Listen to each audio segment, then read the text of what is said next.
Good evening. Good evening, everyone. How are ye? Well, I hope it's chilly, rainy evening in Portland, Oregon. I got the window open. It's not that cold, huh? But I came up with what I think it might be a good idea for a video. Thinking of audiobooks. I'm not sure how I'm even going to title it yet. Comparing Audible with the free Libby app, Libby, the library app. It's called Pine, Pine, down south. So it might be called Pine if you live in southern states in America. But I was talking with my friend Greg today about this at another Bibliophile Reads. I'll mention some other people in this video, I'm sure, other booktubers. And if I do, their channels will be mentioned in the link below, so check them out. But I was talking because I listen to audiobooks, but my modus operandi is usually with big hard books like Don Quixote or Gravity's Wake or Finnegan's Wake. I have all those already on Audible. The whole things they have on Audible. Everything Joyce wrote. And I'm thinking about doing that. See, it all started with I paid the monthly $15 fee for Audible. And I do use their originals that you can only get when you're a member. Like for Gene Wolfe. I have a lot of Gene Wolfe on Audible. I'm looking forward to reading like the last of the 5-part series, The Earth of the New Sun. My friend Tommaso at Tom and LA Books sent me this book and others throughout the years. So thank you, Tom. Tom's going to appear on our Monday Night Live show, by the way, in a few weeks. And that's going to be a great interview.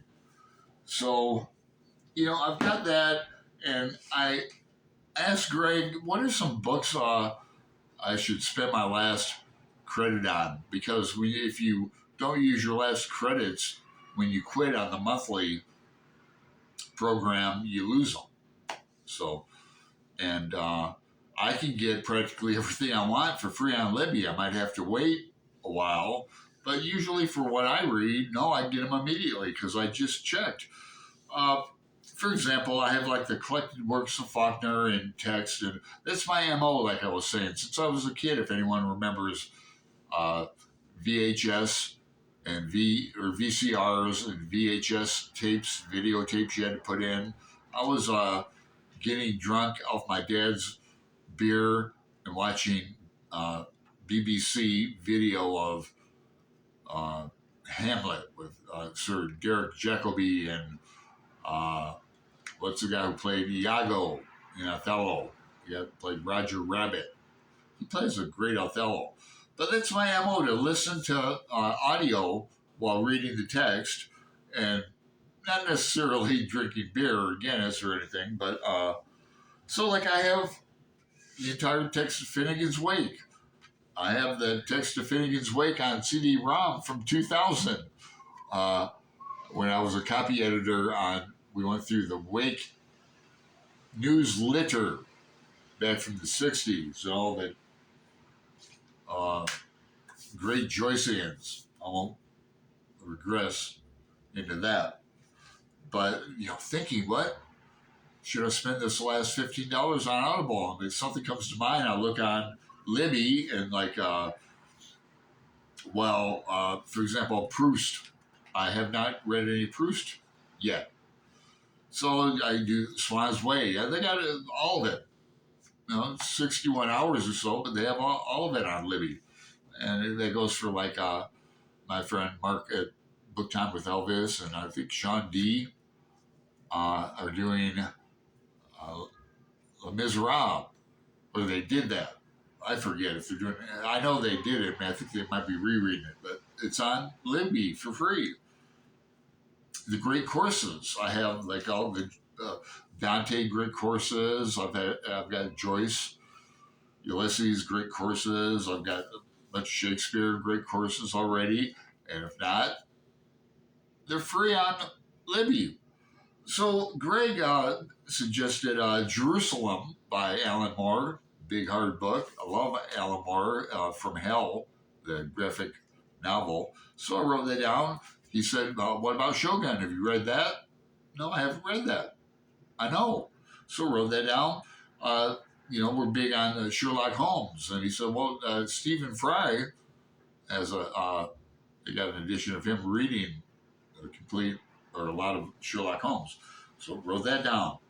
I went on my phone, and searched in the Libby app. They've got it. They've got so much Stephen Fry reading stuff. It's incredible. They have Jerusalem. They've got Shogun. So I, they've got. I've already got the Magic Mountain. I want to reread that with James Wood translated. And I've got that on Audible. I've got Don Quixote on Audible. I was going to get Tristram Shandy. Got that on the book, but Libby's got it for free. What about... I did have to use... Here's my collected Faulkner. This was a gift from Greg, by the way. Thanks again, Greg. I did have to use a credit in Audible a few months ago to read Mr. Mercedes because the wait was too long on Libby. So I had like 2-3 credits left, and heck with it. I did it. What about a book like The Satanic Verses? I'm going to reread that this year. Great book, surprise of a book. I adored this book. Quite humorous. People might not realize, but I might want to get this and own it so I can go to it whenever I want to. But you can pretty much get it on Libby with no wait. So I guess I'm asking y'all, what might you suggest I get? What would be something like... another example is Gravity's Rainbow. I've got that. If I didn't, Thomas Pynchon, they're all here on Libby. Everything Thomas Pynchon, you might say Infinite Jest. Have you read that? That might be a good book to get on Audible. I'm not going to read that. I refuse to. I'd rather, Finnegan's Wake, Finn. There is a book, when we do read Gravity's Rainbow, I'm going to reread it. Do I have a copy handy? I think I put it back with I didn't bring it out. But I've read Gravity's Rainbow 3 times. Last time with The Book Chemist, and that was a treat. But Greg and I are going to group read that maybe this year. And there's a book called The Gravity's Rainbow Handbook on Audible. It's only like $4.95, so I'll just buy that when the time comes. So, any suggestions?